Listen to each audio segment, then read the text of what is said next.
Ako ba yung G kung sabihan ko kayo na medyo dugyutin kayong pagkamagulang? I am writing this post regarding sa pinsan ng partner ko at sa partner niya. My partner and I have been together for 2 years already, and his family welcomed me with open arms.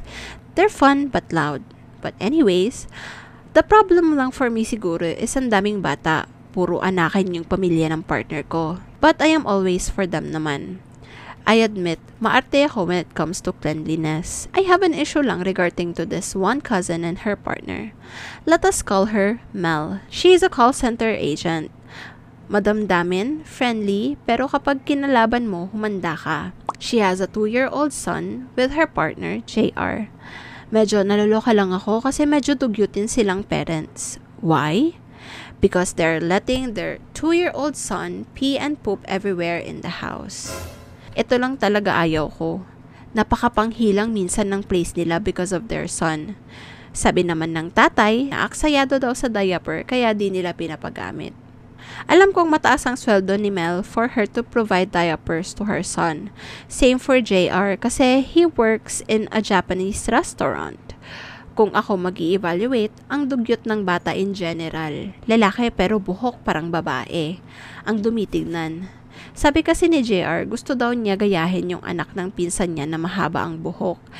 Kahit anong pilit daw ni Mel na pagupitin yung anak, ayaw ng tatay. Yung tatay, walang kusa ng proper hygiene ng bata. Ang dumi. Wala silang kusang gawin ang lahat to buy diapers or even conduct proper hygiene. Tapos, di pa sila yung naglilinis ng dumi or ihi ng anak nila sa sala. Am I not the only one who has these sentiments? Other people in my partner's family have the same sentiments as I have. Ako ba yung G kung sasabihan ko sila na dugyutin silang pagkamagulang? We all have importance on proper hygiene, right guys? That's the end of the story. Comments.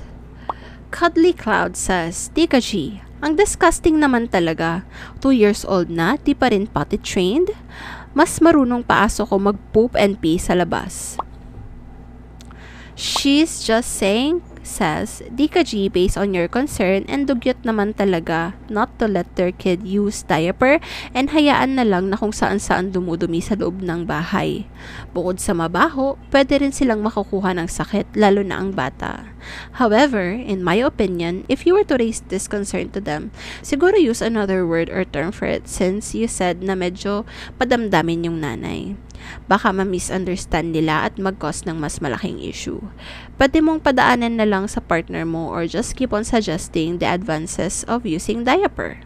We don't want them to misunderstood your intention kasi unang-una sila yung magulang and they're the only ones who sees the convenience of not letting their kid use diaper. Baka magkaroon ng gap if you let them feel that you're disgusted by their ways. Princess Sour Candy says, kawawa naman yung baby, di dahilan yung aksayado sa diaper kasi pwede naman yan lampin or potty train. Kung dahilan nila is wala silang time, ba't sila nagkaanak?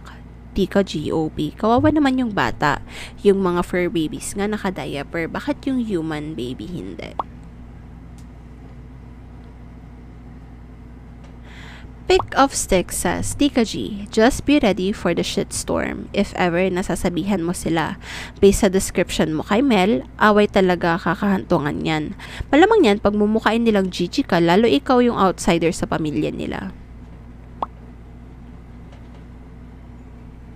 So what do you think? Kung kayo ba yung nasa situation ni OP, sasabihin nyo ba? Sasabihin nyo ba dun sa mga magulang na medyo poor yung hygiene nila when it comes to their kids? And if so, paano nyo sasabihin?